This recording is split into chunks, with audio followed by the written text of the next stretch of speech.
Pratite kanal Zdravo živo. Ja danas imam veliko zadovoljstvo da vam predstavim našu gošću, vrlo neobičnu, a ona, moram zaista da naglasim pre nego što je zapravo predstavim, da je unela jednu takvu toplinu i pozitivnost u ovaj naš prostor, a u emisiji ću vam objasniti i zašto je to tako. To je osoba koja je pobedila kancer i koja upravo govori u prilog tome da nijedna bolest nije nepobediva, da sve dolazi iz nas samih.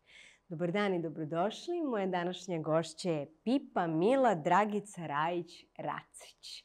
Jako dugačko ime, ali objasnit ćemo i šta ono znači i odakle se kreće. Kako ste? Prvo, dobro. Hvala. Drugo, hvala što ste me pozvali u vašu emisiju.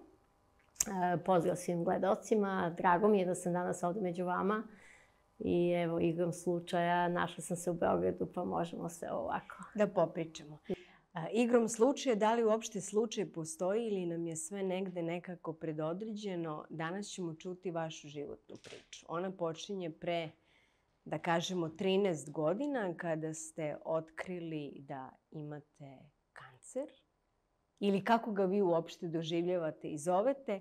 Bolje da vi pričate nego ja kako je sve to krenulo. Pa ja bih odmah na početku da kažem, jako je važno da ljudi shvate da sam ja imala kancer pre 13 godina i da ja svih ovih 13 godina sam zdrava osoba. To je ono najvažnije što trebaju ljudi da znaju. Znači, nijednom se više nisam vratila u stanje kancera. A tada, u to vreme, pre 13 godina, izgledalo je jako strašno. I verujem da svaka osoba koja uđe u tako nešto, u tu jednu vrstu bolesti za koju kažu da je najteža, najgora i tako dalje, svakome je sigurno njegov moment, odnosno taj moment jako težak. A to je sve zato što u stvari imamo drugačiju percepciju o svemu, o sebi, o životu. O svetu uopšte. Da. Kako ste vi uopšte shvatili da je percepcija koju ste do tada imali drugačija i koja je to bila prelomna tačka kad je počelo isceljenje i vaš lični preporod? Pa ja bih da krenem priču od početka. Kao dete pišem ja to u svojoj prvoj knjizi Put satkana od svetlosti. Kao dete od nekih 11 godina sam se susrela sa pričom o kanceru ili karcinomu ili kako ga drugačije zovu, rak. I negde u tom momentu ja sam tako razumela i tako su mi rekli da je to jako opasna bolest, da je to nemoguće savladati, da se od toga umire. A cela priča je krenula od naše komšije koji je imao samo 26 godina i pišem ja o tom komšiji Danilu koji je preminuo od raka. Ja sam kao dete bila vezana u sokaku, igrali smo se, mislim, on je bio veliki dečko, čak u stvari oženjen i imao je ženu i malo dete, ali mislim, navikli smo i bilo nam je normalno da je tu bata Danilo i onda odjednom taj šok. I tako je krenuo moj strah, ja sam to tek u 40. godini shvatila. Znači, od svoje 11. godine do 40. godine ja sam se stalno plašila od kancera. I mislila sam da mi se može dogoditi i šta ako mi se dogodi. I uvijek kad bi čula nekoga ili negde bi čula da neko boluje, ja bih imala veliki strah.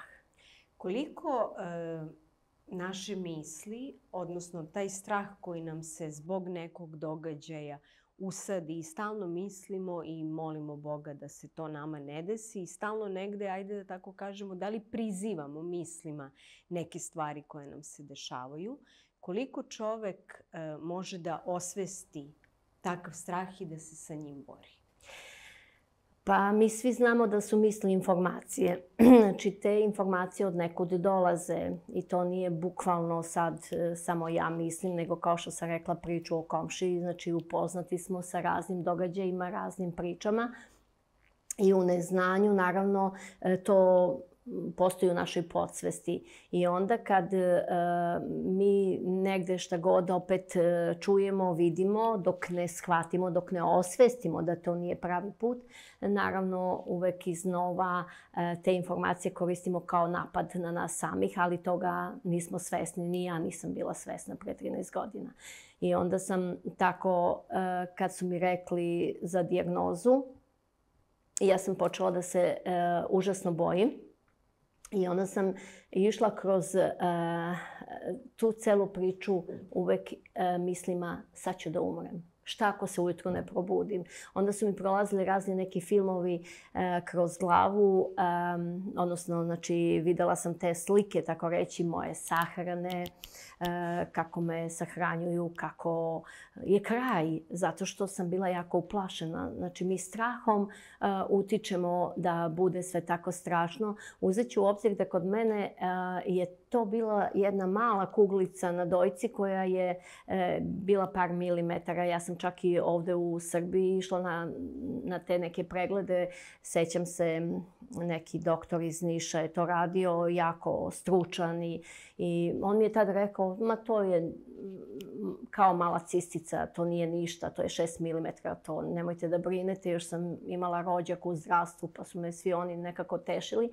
Ali taj podsvesni strah koji sam nosila od kancera, ja se danas dobro sećam, mislim, posle toga sam osvestila sam. Ja stalno mislila da će to biti opasno, da će se to dogoditi, to strašno, da ću ja umreti kao što su umrli ovaj, onaj, znači puno ljudi koje sam ja poznavala su, mislim puno, dosta njih su otišli baš od kancera i onda to je bio taj strah koji je mene pratio još više i još više. I kad se to desilo, onda sam ja insistirala na lekare da oni mene pregledaju, da oni meni kažu. Znači, to je ono, ja nisam verovala ni tom lekaru u Nišu kad mi je rekao nije to ništa, a to je bolje. Samo, mislim, i to je opasno ako čovek opet on poveruje laički, a ovamo se podsvesno boji. Znači, tako da možda i svejedno bi to bilo.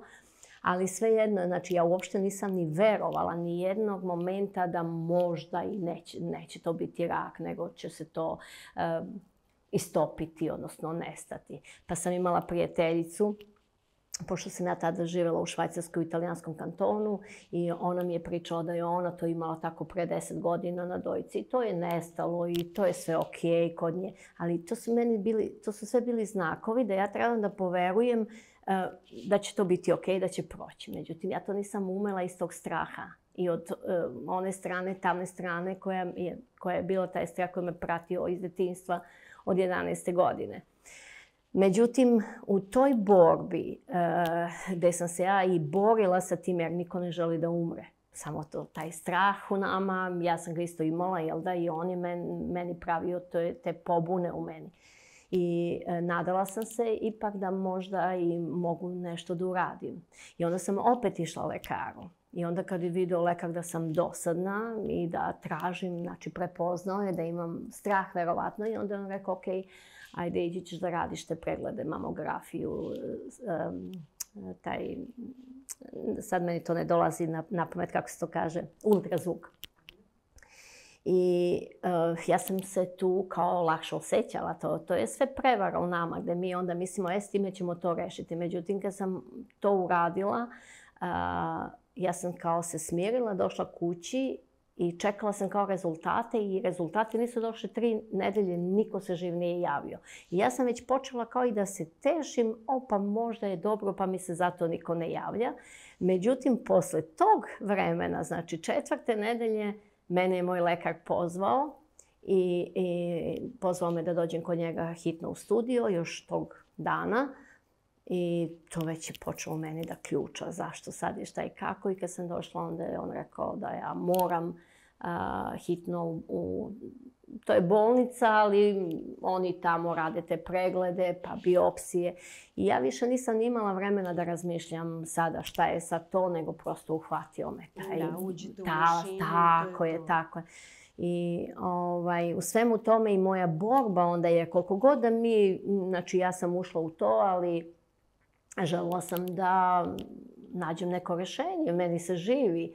I moram da kažem da stalno sam se pitala, ali zašto baš ja, ali šta, ali kako, ali šta ako to nije tako, šta ako ima neko rješenje. Čak sam mislila šta ako ima neki lek u Americi, pa nema ovdje, ali trebam tamo negdje da to nađem, kao ipak da ja ostanem u životu, odnosno da budem dobro.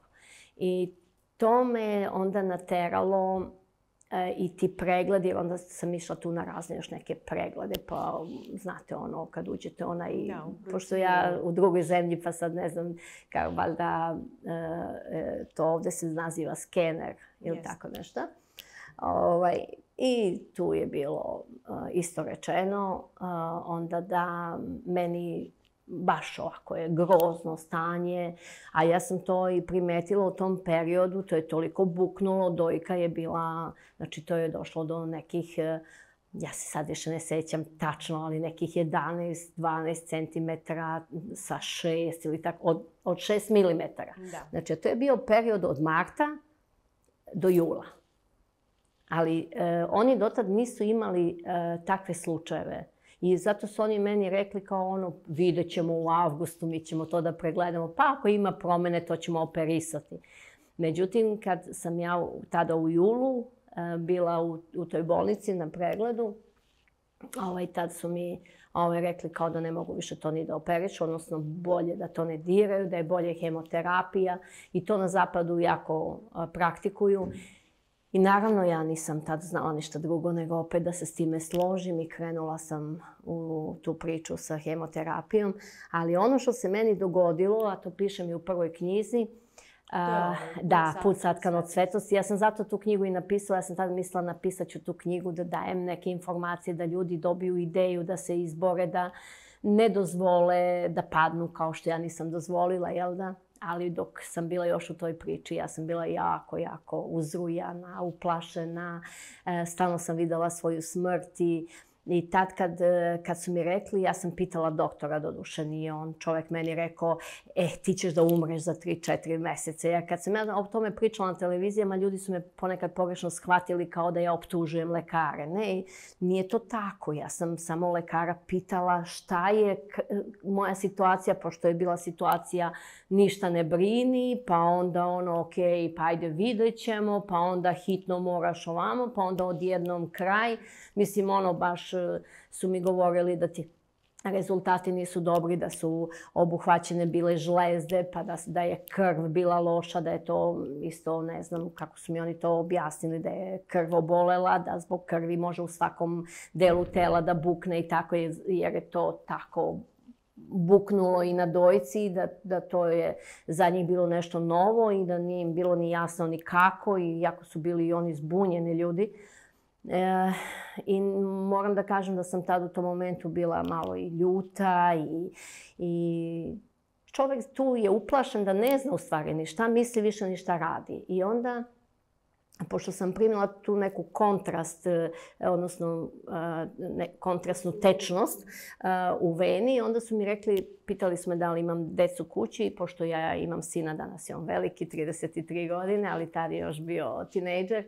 I rekli su kao pa nemojte onda kući, kao budite, idite negdje u prirodu, pa tek uveče odite kući i nemojte blizu trudnica. I tako da sam ja onda rešila da odem u prirodu i tad sa bivšim suprugom otišli smo na jednu reku. I ta reka je mene podsjetila na reku Timok. A ja sam kao dete, rođena sam u Zaječaru, onda sam kao dete boravila sa svojim dekom na Timoku puno. I ja sam u jednom trenutku ušla u to neko stanje prošlosti, znači u mojim mislima naravno. Da sam ja toliko mislila o toj svojoj prošlosti i o tome kako je bilo sa dedom kad sam bila mala i šta mi je on sve pričao, a to je ova knjiga Čarolija moga dede. Meni su dolazile, navirale te priče, to su narodne priče, ali su mi navirale i tako sam maltene razgovarala sa dedom i uvijek svaka priča mi je govorila, nekako mi je ukazivala na tu moć, odnosno kako ja sad odjednom više ne mogu da ništa i trebam da umrem kad svaka njegova reč je meni govorila da ja imam moć u sebi. Nije to bilo tako direktno, bukvalno, ali jeste, znači to ima veze. I onda u jednom trenutku sam shvatila da sam ja kod reke i da sam ja zalutala i plakala sam naravno. I onda smo otišli da popijemo kafu u jednom restoranu. I to je jako interesantno, pošto ste rekli da ništa nije slučajno. Ja tada nisam videla, pošto ja italijanski znam odlično, ali ja tada nisam videla kako se taj restoran zove. Znači, ja taj natpis nisam videla. Ali smo ušli u restoran, popili smo kafu i dok sam pila kafu, ja sam doživjela to je taj neki moment iluzije. Znači, ja znam da to nije istina. Nisam ja da ne kapiram. Mislim, meni je jako jasno danas šta je šta. Ali u tom trenutku, valjda, ja znam da od toga što sam toliko bila fokusirana na dedu i na detinjstvo i na tu priču sa njim, da sam maltene pričala sa njim u svojim mislima i u jednom momentu deda ispred mene. Mislim, šta je tu važno u tom događaju? To sam samo ja videla. Ali je bilo jako važno to što mi je deda rekao, mislim, ta silueta, to se kroz mene odigralo, ali ne bi meni palo na pamet da se to nije dogodilo. I rekao je, ne, mila moja, ne znaju ni oni, ima rešenje. I pof, nestane. I to je ostalo u meni, u smislu ja sam prvo htjela i da ustanem onako vesela i da kažem, jeste vidjeli, narod je pun restoran, mislim. A ja sam znala italijanski, nije bilo problem. Radila sam i kao direktor u jednom turističkom centru, bila sam komunikativna pre toga i nije mi bilo problem da započnem razgovor. Međutim, u sljedećem momentu skapirala sam da u stvari niko to nije vidio, niko nije gledao osim mene. Znači, ja sam samo reagovala. I moram da priznam da sam se tad i bojala, nisam smela ni suprugu da kažem, jer sam se bojala da me ne strpaju u ludnicu, da ne odem, znači, pored jednog problema, da se ne skupi taj drugi problem. I onda sam to prećutala i nije ni bitno, mislim, ne menja to stvar, ali jedino što je u tome bilo dobro, ja sam stekla potpuno samopouzdanje u moć i u to da ima rešenje. Jer je deda rekao. A šta je bilo sa imenom restorana? Da, posle godinu dana, kad sam se ja i oporavila i to, otišli smo nazad ponovo tamo i ponovo smo pili kafu u tom restoranu i na ulazu, kako sam htjela da uđem, piše tabla, verovatno i danas ima, mai morire. To znači nikad ne umri. Ali da sam tad videla, verovatno bi drugačije shvatila da trebam da umrem.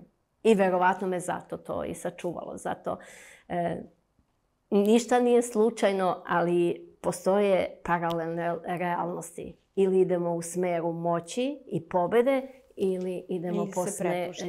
Da. Posle tog, da tako kažemo, razgovora sa dedom, u kom pravcu ste krenuli? Jeste osjetili to neko poboljšanje i početak isceljenja unutar sebe ili samo neke pozitivne misli? Kako vas je put dalje vodio? Pa bila je borba malo u početku, mislim, dok sam ja to stvarno usvojila u sebi, tu snagu, jer čovjek mora da počne da osjeća tu snagu. Ja sam išla na te terapije, jer, mislim, ja sam imala... Su vas iscrpile one? Da, povraćala sam, bilo mi je teško, bolelo me je, nisam imala snage, znači, jeste. Pogotovo to, i te terapije zavise u kakvom ste stanju. Znači, koliko je vaše psihičko stanje teže, odnosno lošije, toliko su bolovi jači, toliko su ti problemi prisutni i naravno bolest se širi. Znači, to znam da je tako, ali neko to neće priznati, odnosno neko će reći, ali to nije baš tako. I ja razumem ljude zato što žive u toj paraleli kako oni to shvataju, a to je sve priča zbog slobodne volje koje nema veze sa tim, ali dobro.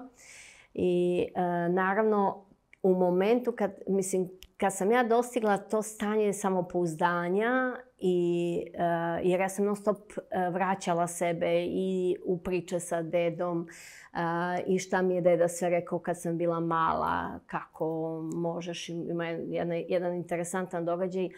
Naprimjer, mi devojčice negde pokupimo ta uverenja da smo slabije od dečaka, da nemamo tu snagu, naprimjer, popeti se na drvo. I kad ja obožavam trešnje i dan danas, znači trešnje je moja omiljena voćka, mada volim sve. I uvijek smo imali trešnje u dvorištu i sad, pošto ja tu imam još neke rođake, familija, mislim, to je tu u selu, znači znamo se i valjda je bilo, ne znam, ne sjećam se tačno šta, ali uglavnom bio je neki skup i sad mi deca trešnje, idemo u trešnju i sad sve su bili dečaci. Samo ja devojčica i oni su svi popeli i jedu trešnje i ja molim da mi daju trešnje, međutim, niko se nije obazirao na mene, nego ono, pa šta, kao, da. I onda sam ja, znači, kako mi radimo iz osjećaja nemoći. Ja sam išla kod dede i sad ja sam bila žrtva događaja, jadna ja, meni ne daju.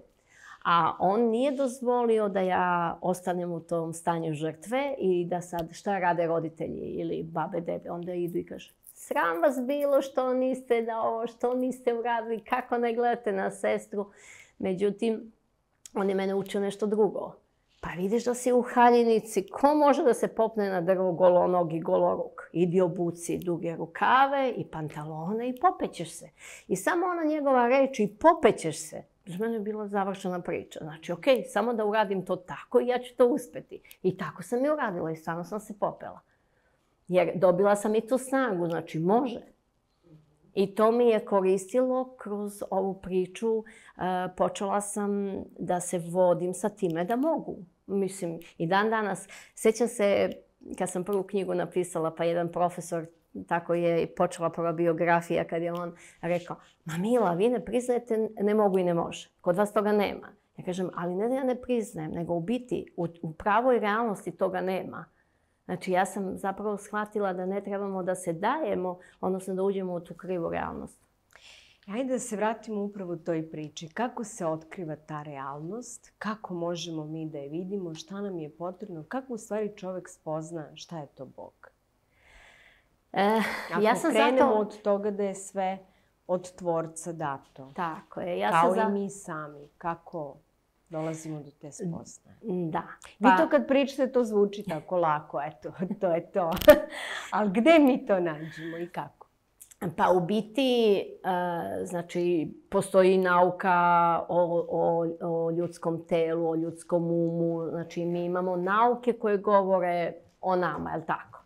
I sad, u zadnje vreme, ranije se nije toliko obraćalo pažnja na nauku o umu, o mozgu. Mislim, ok, imamo mi mozak, mi mislimo, ali sve to više bilo na materijalnom, na telu bazirano. Ne kažem ja da se nije bilo, ali jako malo. Znači, psihologija je bila maltene onako, za neke ljude, koliko i ja znam. Znači, ja sam prva bila koja nekako više sam bila iz te priče graditi. Završila sam građevinu, pa onda me to zanimalo da nešto napravim. I dan danas, mislim, ja to volim. Ali nisam nikad razmišljala, ok, ali odakle meni te misli o te nove ideje, ta stvaralačka ideja da onda nešto napravim. Jer svi mi smo doživjeli da nam dođe, barem ja tako mislim da svako, ideja, wow, ni otkuda. I tako da, znači, postoji to energetsko polje koje je u stvari informativno polje i o tome govori i nova biologija. Mislim, ja verujem da će to u buduće da se sjedini jer, na primjer, ne obraća se pažnju na to kakve su misli, impulsivno se sve funkcioniše kroz osjećanja. Ljudi stavljaju isključivo važnost na osjećanjima, što ne isključujem, to je jako bitno. Mi moramo da pratimo kako se osjećamo. Ali čime mi pratimo kako se osjećamo? Ovim ovde. Mislim, ljudi samo nisu svesni da u stvari koriste za sve. Znači, ne mogu osjećanja da funkcionišu samo ona. Znači, mada imamo jako puno u društvu tih nekih ljudi koji pokušavaju da razotkriju, da pomognu i pričaju non stop o osjećanjima. I to je u redu, ali osjećanja mogu biti pozitivna i negativna. Eto, čovjek je bolestan od raka, ne može onda ima pozitivno osjećanja, samo tako pozitivno osjećanja. Znači, treba nešto da upravlja. I mislim, ako malo razmislimo, mi smo jedina bića koja zapravo imamo razvijen mozak do te mere da u stvari upravljamo, je li tako? Koliko god mi upravljamo ovaj svet. Mislim, sad dosta ima tu nesvesnosti, pa ljudi nisu ni svesni da upravljaju i onda ako ide upravljanje na negativan način, to nije dobro, zato se stvaraju i ratovi. Zato što jednostavno se ne obraća pažnju na razliku u umu. Ljudi kažu uvek pričaju o umu, da je prepreka, da nešto ne dozvoljava. Ali koji Znači, to nije stvaralački kad on stvara prepreku. Znači, to je pogrešan možemo da kažemo, ili loš. To je ono što je čovek razvio iz loših osjećanja, iz loših iskustava. Ali pravi Božji on je stvaralački. Samo trebaju ljudi doći do toga da shvate tu razliku. Ja sam zato napisala knjigu Čarobnost transformacije iz minusa u plus. Jer čovjek treba da shvati taj koji nije kako treba, odnosno misli koje sačinjavaju negativan i ono što ide iz straha. Je li ta transformacija kod vas došla tokom bolesti, tih godinu dana, koliko ste rekli da ste vodili tu strašnu borbu, punu straha i svega ostalog? Je li tada došla ta transformacija ili već kada ste dobili informaciju da vam je bolje i da su rezultati bolji? Ne. Upravo kao što ste rekli, ja sam prvo počela da razumem prave informacije. Na neki način počela sam da pričam sa Bogom, ali to je sad, mislim, zvuči brutalno za ljude, kao šta ovo. Odnosno, mi vodimo priču sa sobom, ali mi ili vodimo priču iz stvaralačkog, znači koristimo stvaralački ili vodimo priču destruktivnog uma. A to je onaj koji ide iz loših emocija. I zato čovjek kad je bolestan zbog loših emocija koje ima, on ne može uopšte taj stvaralački da savlada, odnosno ne može stvaralački da deluje zato što uvek smo mi ti koji moramo da se damo da nam se da. A osoba tu onda ne daje se stvaralačkom umu, odnosno nema uopšte ideju šta treba da radi. Zato ja i gledam da pomognem ljudima da dođe do jasnoće. Jer kad dolazi do jasnoće, onda se čovjek pita, onda kaže, aha, čekaj, okej, dobro, ajde vidim sad koja je ta razlika. Jer imamo problem što ljudi spajaju nespojivo, a razdvajaju nerazdvojivo. To je čitav problem. Kao na primjer život razdvajaju kroz zdravlje i bolest, a život treba bude zdravlje, nikako bolest. Znači, s tim da oni bolest zapravo pripajaju zdravlju.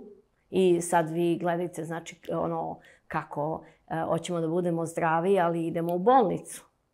Ali mi smo bolesni, ali bolest je prisutna. Ali ta bolest je važna. Znači, šta se radi u bolnicama?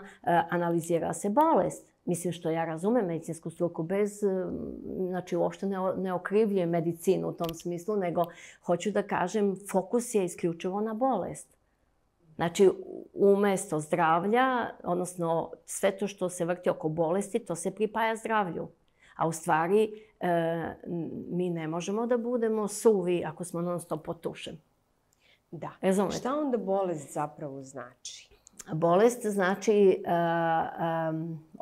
iskrivljene informacije u koje ja više ne, ali čovječanstvo veruje, jer svaki put kada se nešto iskusilo, na primjer, evo kao komšija Danilo, i onda neko je to automatski pripojio ili u vestima priča se o ovome, o svakakvim bolestima, jel da i stalno se te informacije iznose iz razloga, iz najbolje namere.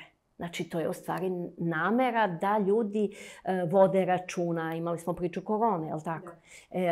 Da ne bi došlo do ovoga. Ali sve se vrti, znači, oko priče bolesti. Sad imamo jednu zamku tu. Ako čovjek samo pogleda na stranu i kaže, ne postoji to, kao ne, to je bilo mnogi koji, ja ne verujem. Nije to baš tako, ja ne verujem, u bolest ne verujem. Znači, nikako. Ali trebamo imati znanje kako biti zdravi, a zato nam trebaju informacije iz čistog zdravog polja, koje je apsolutno jezgro, koje je ono jezgro odakle mi uopšte i potičemo. Mi nismo stvoreni od bolesti, mi smo stvoreni od zdravih ćelija. Čim su ćelije bolesne, nema rađenja, nema stvaranja. Kako čovek dolazi do saznanja, do svog sopstvenog jezgra, odnosno do te prave i čiste informacije? Da li uopšte to dato svima nama ili je to samo dato posebnim ljudima? Znate kako, nikad ne možete da pričate u ime druge osobe. Znači, ja mogu da pričam u ime sebe, ali mislim teoretski da bi mogao svako. Jer ako je mogao svako da uči slova, i ako neko je dobio celu ideju pisanja slova, čitanja, je li tako? Ili, na primjer, evo mobilnih telefona. Nije svako za sebe stvorio mobilni telefon, je li tako? Nisam ni ja. Ali od negde ta ideja je došla. Mi ostali smo naučili to nešto o tom mobilnom. Ok, neko to i pravi, koristi, znači i koristi na način da onda i s time zarađuje, ali mi isto koristimo telefon. Tako i ovo. Znači, tu je potrebno da ljude interesuje znanje. Znanje koje daje zdravlje. To su te zdrave informacije koje idu iz apsolutnog jezgra. I to je nešto što osoba mora u jednom trenutku da shvati. Znači, ja vodim ove online seminare. I, na primjer, ljudi u početku mene ništa ne razumiju. Verovatno i sada će biti šta ova priča. Međutim, vremenom, stalno, znači, mi ponavljamo, odnosno vraćam informacije i onda šta se čoveku dogodi? Ups! Ili knjige. Evo, ljudi jednom čitaju knjige kao ono, pa šta ja znam, mislim kao ono, i kaže on, dobra knjiga, pročitao sam je u jednom dahu. Ali ljudi kad pročitaju knjigu, vraćaju se na nju. Čak ova Put satkano svetlosti kažu da je Biblija. Nova Biblija, tako kažu ljudi, mislim, koji su je čitali. Znači, otvore bilo gde i pročitaju jednu stranicu i prosto se bolje osjećaju. Zašto? Jel to znači da knjiga nosi upravo te informacije? Sve knjige. Koje su kroz vas nama date? Sve knjige. Sve 5, da. Zato i pišete? Da, zato i pišem. Sjajno. Kako knjiga treba da se čita? Pa, da li se čita kao knjiga ili kako je gde otvorimo, ona nam pruži informaciju? Pa dobro, knjige bi trebalo da se čita od početka do kraja. Mislim da se čovjek udubi. I po meni, ja bih čitala knjigu više puta, ali nije sporno ni da se otvori negdje da se pročita. Baš kad se osoba ne osjeća dobro, ja bih to uradila, ali sad ja kažem ja bih uradila jer ja znam kako mi je bilo i ja znam šta to znači. To u momentu čovjeka uvuče u informacije, a moje knjige su tako napisane da uvek usmeravam ono što je ispravnost. Znači da osoba stvarno shvati šta je ispravnost, jer apsolutna istina je ispravnost. Znači, neću ja biti ispravna ako se vrtim oko bolesti i strahujem. Ali ako se bavim time da vidim kako ću da ozdravim, odnosno kako izgleda to moje zdravo stanje i šta sam ja radila, evo, tada. Ja sam shvatila da sam imala strahove. Znači, osoba koja je u toj nekoj bolesti ne mora da bude karcinom. Ja imam poznanstva, čak su mi postali prijatelji, ljudi koji su ulazili sve više, na primjer, u onu bolest nepokretnosti. gdje onda su počeli da koriste štake ili u kolicima. I naravno, dokle god ne shvataju šta oni rade. Znači, tu je bila jedna žena koja je padala, valjala se po podu, odnosno nije imala šanse da se digne. I tako, pošto ne živimo u istom gradu, ona je mene zvala na telefon, ali ja nisam mogla da idem da je podignem, nego sam je onda motivisala, davala sam joj prave informacije da može. I onda je ona shvatila, počela je kad joj se tako događali ti padovi, da ona sebe motiviše. Mogu. I dobila bi tu snagu da se podigne na krevet. Ali naravno to je ponekad jako dugo trajalo, zato što je u stvari bila potkovana tim lošim informacijama, teškim, znači nemoći. I za nju je to bilo jako teško da ona uopšte poveruje da može. Ali vremenom, kroz knjige, kroz rad, počela je da dobija snagu i da shvata da zapravo nije ni trebala da uđe tako u tu nemoći. Jer čovjek sve više i više pada ako ne razume sebe. Na početku razgovora dok ste govorili kako ste ušli u bolest i kako su vas strahovi sve dublje i dublje držali, da tako kažem, u svojim kandžama. Kada ste počeli zapravo da prestajete da se plašite? Rekli ste, plašili ste se jako da ne umrete, plašili ste se smrti. Da. Kad čovek, odnosno kad ste vi konkretno prestali da se plašite smrti i da li to u stvari bila ta prelomna tačka kada čovek, kad se oslobodi tog, a sasvim izvesno je strah od smrti jedan od naših najvećih strahova, kad se toga oslobodimo, krenemo uzvodno i u isceljenje? Pa, tu ima više faza. Znači, prva faza je bila da sam ja shvatila kako da se borim. Znači, ja sam tehnički to odradila, ja sam sebe lupkala čak u prsa. Nisam davala pravo tim negativnim mislima napadu. Jer ja sam sama sebe napadala svojim negativnim mislima i straha.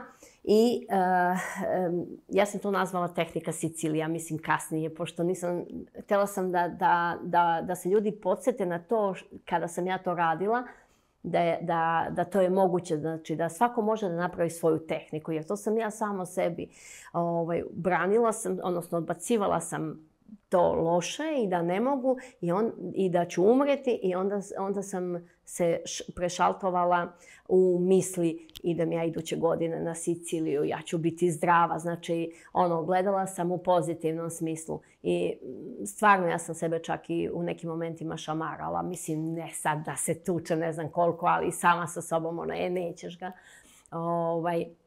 Jer najgore kada osoba se drži uloge žrtve, jadna ja, i onda samo još više tone i onda je ljuta opet na sve okolo, zašto ovo, zašto ono.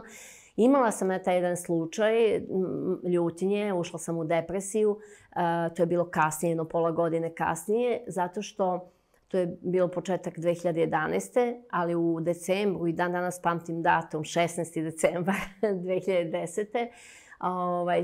Su mi otklonili desnu dojku, iako ja više nisam imala kancera. Zato što su oni mislili da je to preventivno, da to tako treba, da je to bolje i ja sam poverovala autoritetu, a danas znam da je to pogrešan autoritet. Znači, ako to nije to i ja trebam da znam, ne moram da pristajem na to, pa i to danas živim, znači svih ovih zadnjih 12 godina. Ali tad sam podlegla toj operaciji, znači odsekli su mi zdravu dojku, izvadili su mi žleze ispod pazuha i rekli su mi da ne smijem da dignem više od 3 kilograma i da sad, eto, to je živi tako, dok si živi i to.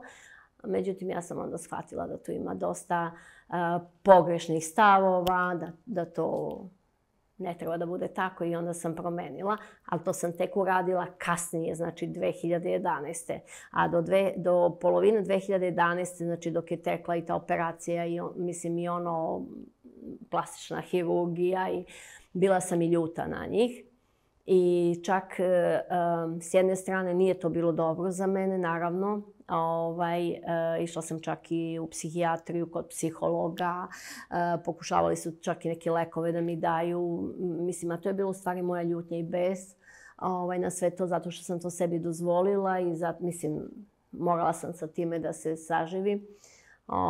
Međutim, ubrzo sam ja videla da meni može jedino da pomogne opet ovo i da ja moram da shvatim da ljutnja, bes, nervoza, svađa, da to nije od Boga. I tako, ali mi se dogodilo još nešto. Tada, prvom polovinom 2011. Izašla je duša iz tela. Imala sam to putovanje duše i pišem ja to u prvoj knjizi. Sad ljudi imaju problem sa time, oni misle da njima to treba da se dogodi, da bi oni se oslobodili iz straha. Tačno, ja sam se oslobodila straha. Ali ja sam se oslobodila straha zato što sam shvatila šta je život. Znači, onda kad čovjek shvati šta je život, pravi život, i da sve ono ostalo u stvari nema smisla, onda osoba...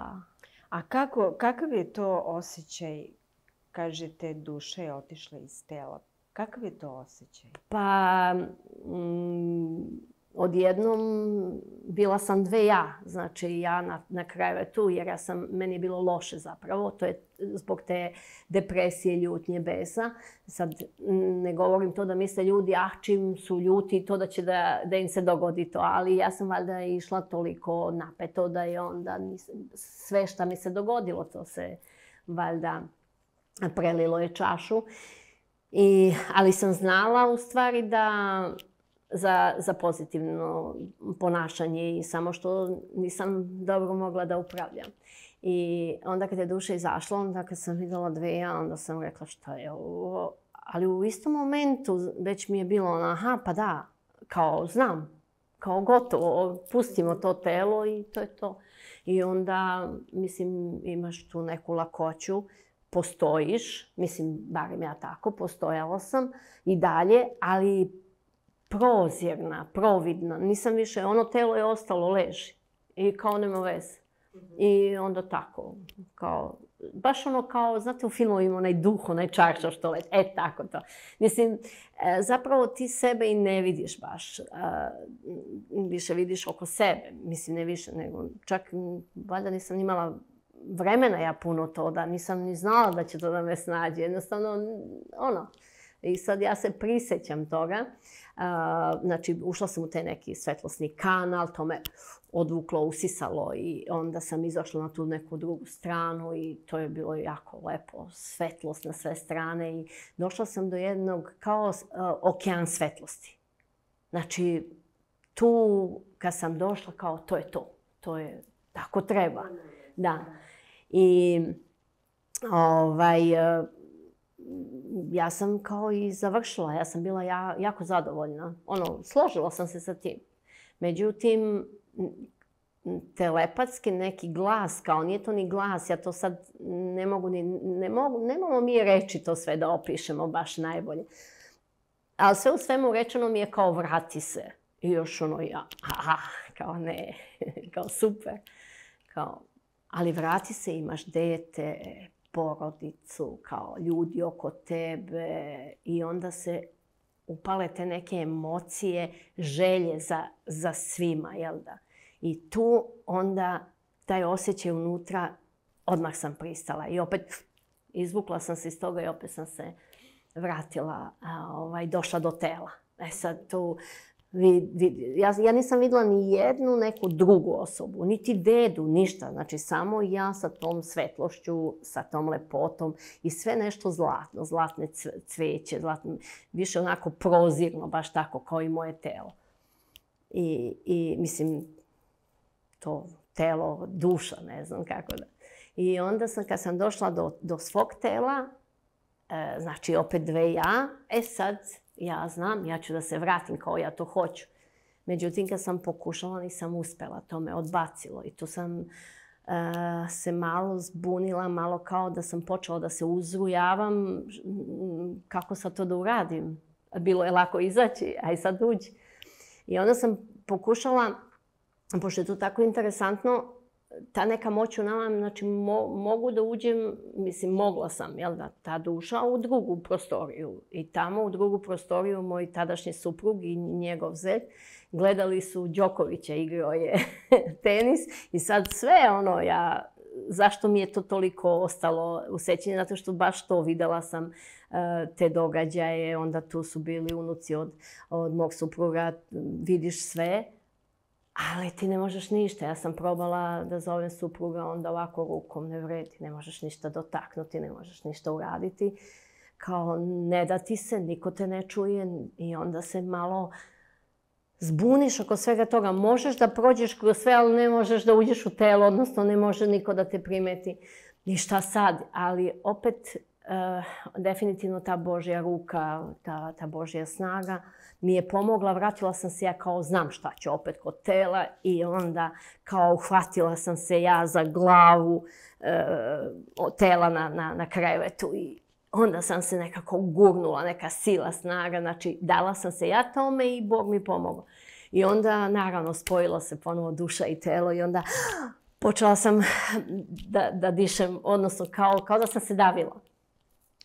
I onda sam uzela vazduh i ustala sam odmah i sad ja vidim tu sam ok. Prvo što sam uradila, išla sam da vidim da li stvarno igra Đoković tenis, pošto mislila sam da sam sanjala opet koliko god, nekako ipak ne poveriš. Stvarno igra Đoković tenis, oni stvarno pričaju, deca, sve to tu, znači. I onda sam malo razmišljala o tome, i opet u tom nekom razgovoru sa sobom, sa Bogom, razjasnila sam sebi dobro, to si sve doživela, da bi opet pomoglo društvu i samoj sebi. I tako sam se oslobodila od straha. Sad ja puno pričam. Da li danas sa ove distance mislite da je možda i ta bolest bila Bogom dana kako biste vi otkrili taj svoj dar i doneli nam ove knjige koje mogu da pomognu drugim ljudima? Pa ne, ljudi veruju u to, ali zapravo to je produžetak priče zato što mi prvo dozvoljavamo da se dogode bolesti. A to je zapravo nepotrebno. Ja bih voljela da su svi ljudi zdravi i da se smejemo i da igramo i da pevamo i da putujemo svetom kao što i putujem. Ali gledajući ljude u kakvim su problemima, znajući u čemu sam bila, naravno, koristim iskrenost i to što jesam, znači tu moju volju i moje davanje da pomognem, da ljudi što više shvate celu priču, odnosno ozbiljnost života na zemlji. Jer, znate kako, mi se rodimo kao deca, nemamo dovoljno jasnoće. Mislim, šta znamo? Evo ja, šta sam znala. Međutim, s druge strane, mi imamo tu neku komunikaciju sa tim što se zove Bog i Božje jezgro. Jer, na primjer, zašto sam ja to i razjasnila i na neki način mi je to potvrđeno, tako reći. Ja sam bila dete koja sam toliko imala moć pamćenja da nije moglo nešto sad u ovoj prostoriji, gde god, na ulici, da ja nisam to onda zapamtila. I ja sam važila za dete u porodici, šta god negde neko je ostavio i to ja sam znala gde je, jer ja sam prosto videla, znači samo da sam videla. I ja znam, znači imala sam to fotografsko pamćenje. I onda isto šta mi ko govori, baš zbog toga, s jedne strane je to dobro, s druge strane nije dobro. Kad dođu te loše informacije, ja sam isto sve upijala. I ja sam sve to popamtila. I znači šta to znači? Ja sam rasla kroz dobre i loše informacije, kroz dobre i loše događaje. I naravno, onda se mi deca suočimo i sa, ne znam, ljudi se biju, ljudi pijanče, svađaju se. Ja, kako kažem, mislim, u mojoj porodici nije toga bilo. To je bila porodica veselosti dok je deda bio živ. Znači, ja nisam zapravo razumela zašto u komšiluku se ciganče i svađaju. I mislim tako, neke kletve. To meni ništa nije bilo jasno, ali sam opet čula. I onda to sve nekako mi to doživimo kao deca i onda sve više i više smo u toj nekoj priči da sam ja došla do tog nekog momenta da sam čak i proklala moju drugaricu zbog tog nečeg, jer tako ljudi rade. Znači, ne znajući, a pogotovo istočna Srbija je poznata po tome, ne znam, kao oni rade vražbine, kletve. To su stvari negativna davanja, negativna ponašanja, znači u neznanju.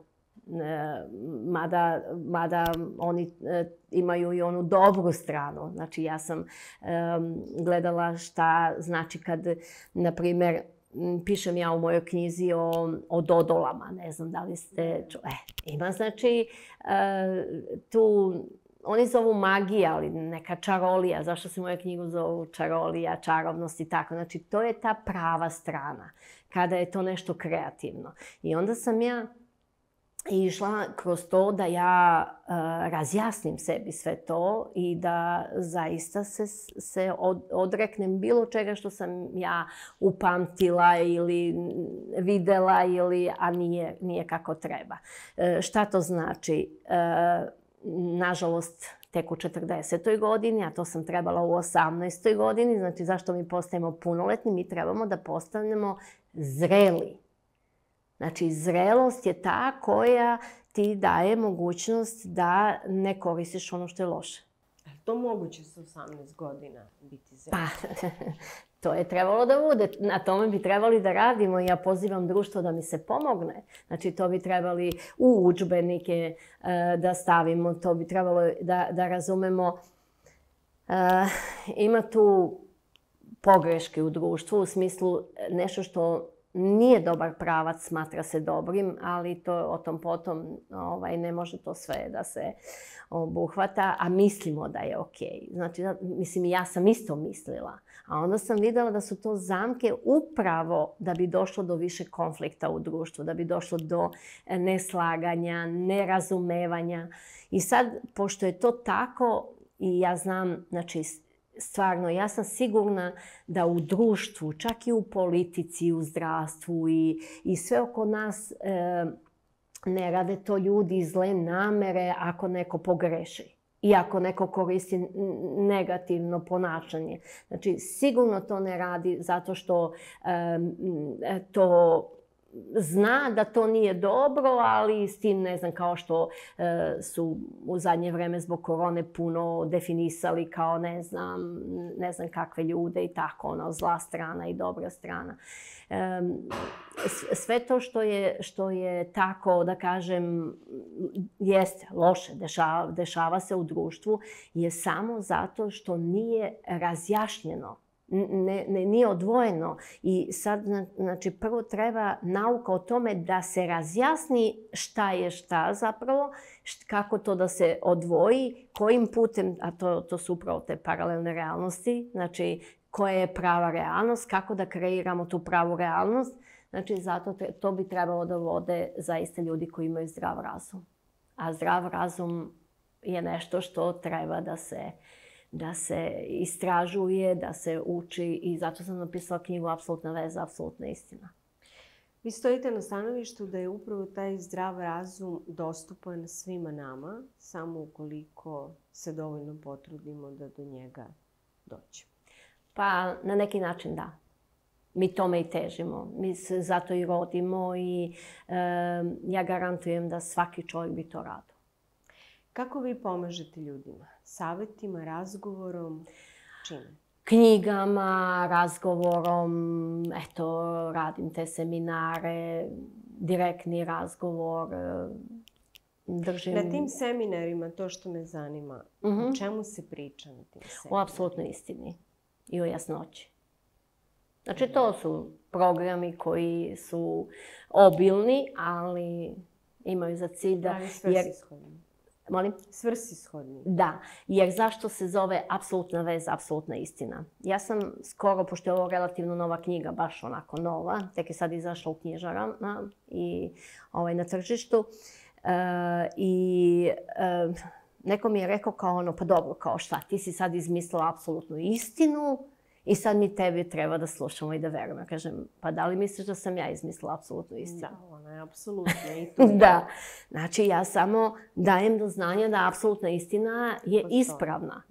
Znači nisam i ja izmislila, nego smo mi nastali od apsolutne istine. Znači onaj ko malo razume.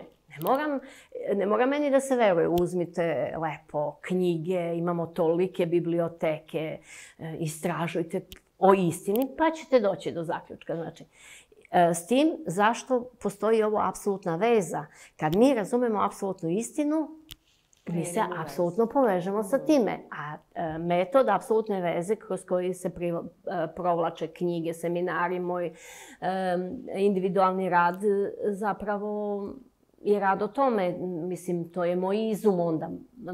Apsolutna veza se odnosi na moj rad.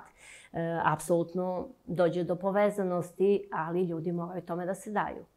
Ono što moram, Mila, za kraj da vas pitam, gde je crkva, odnosno vera u svemu tome? Pa, čujte, u svakoj veri, mislim u veroispovesti, znači govorimo o crkvi, u svakoj crkvi, da li sada pravoslavna, da li katolička, da li islamska, znači treba da vlada apsolutna istina. Ja jako poštujem naše pravoslavlje jer sam tu rođena, ali mislim, to je deo mene. Volim naše i običaje, znači nisam ograničena po tom pitanju, nisam ni nešto zaluđena u tom smislu, ne znam kako ima svakakvih ljudi, ali volim i slavu, volim našu Srbiju, a s druge strane poštujem i sve ostalo, samo da je po apsolutnoj istini. Znači, čim vidim da nešto ide u drugom smeru, može da bude iz pravoslavne crkve, mislim, ne tvrdim, nego kažem kad bi, samo bi rekla hvala, doviđenja. A ja sam pre nego što sam završila u karcinom, ja sam baš bila zainteresovana, išla sam u manastire. Mi imamo u istočnoj Srbiji manastir Bukovo, učestvovala sam finansijski u izgradnji, dala sam učešće koji svi drugi ljudi, jer mislim ja sam baš iz tog podneblja i uopšte, znači, pravoslavlje mi je uvek bilo, i u Grčkoj kad sam išla na odmor, išla sam da posetim čak i nešto, znači, pravoslavni manastir i tako da sasvim je okej. Samo trebaju ljudi da malo razgraniče šta stvarno rade. To ja ne mogu nikome da kažem, idi u crkvu i sve će da ti se desi čudo, a s druge strane ja verujem, ne samo da verujem, nego ja sam imala, kao što kažem, dodir. Ja sam u jednom, mislim da sad taj manastir više nije, da se nešto drugačije promenilo, odnosno to kako je unutra funkcionisalo. Ali jedno vreme je to bio ženski manastir, pa su im trebale mašine za šivenje, pa sam ja to iz inostranstva donela, pa sam bila radosna što mogu da pomognem da se nešto radi, jer ti ljudi isto u okviru svojih konaka i to, oni moraju da funkcionišu i stvarno oni se mole za nas i imaju tu neku energiju volje i želje da Bog bude sa nama i ja znam da to deluje. Mislim, i ja se pomolim Bogu i ja imam neki svoj način, ali ima to smisla ako razumemo. Mislim, ko razume, samo treba stvarno i razumeti. A s druge strane, to mi je pomoglo da se zbližim sa tim ljudima, monahinje, sveštenici i mislim nisam ja sad to nešto išla na neko prijateljstvo, nego jednostavno budeš u tome i onda malo vidiš neke stvari, a kako sam valjda imala i tu neku dozu inteligencije kao dete, onda sam mogla neke stvari da pokupim, Bogu hvala, i vrlo sam ponosna na sve to i tu sam sačuvala i taj duh darivanja, ljubavi. Negde sam opet posle sve to i vratila na neki način sećanje na sve to i povezala da me ništa nije nateralo u neku mržnju. Jer znate, ljudi kad onda obole i kad vide, na primjer, da im ne pomogne crkva, a u stvari tu su razne neke informacije koje ne funkcionišu, onda budu ljuti, verovatno. Mislim, ne verujem, nego sam ja i doživela od ljudi, da. Ali ono najlepše što mogu iz tog jednog manastira da kažem, mislim, šta mi je jako, jako puno donelo, naučila sam da jedem ribu. Ja nisam znala da jedem ribu. Ja sam se uvijek bojala ribe zbog kostiju, nisam znala da jedem. I eto, znači, na razne načine može da donese dobro, tako da ljudi trebaju da gledaju šta mogu dobro da naprave sa svime, a ne tako da se... Upravo ovo neka bude i posljednje pitanje. Kada ste spomenuli ribu, danas je negde skoro već uvreženo mišljenje da se kancer najbolje leči ili barem koriguje ishranom. Da li ste vi uopšte ishranu menjali tokom svoje borbe sa karcinomom? Pa nisam i to je velika pobuna kod ljudi, jer ja nisam znala uopšte za tu priču, moraš da jedeš, ne znam, sirovu hranu, ne smeš meso, ne smeš ovo, ne smeš ono. Znači, to su sve ubeđenja po kojima ako osoba tako funkcioniše, ako njoj to je njeno ubeđenje i njoj to donosi dobro, ok. Mi imamo u pravoslavlju post isto. Ima nešto drugo, na primjer i u pravoslavlju kažu kad je čovjek jako bolestan, upravo mu ne kažu posti, nemoj da jedeš, nego baš ono ok, ako si bolestan jedi, ne moraš da postiš. Ako malo razmislimo zbog čega. Hrana nam je snaga. U tim momentima. Ja sam tada najviše naučila da jedem, odnosno da prihvatim hranu, ali ne u smislu jedi vegansku hranu, ne smeš meso, nego naprotiv, baš tako. Ja sam jela meso, jela sam normalno sve.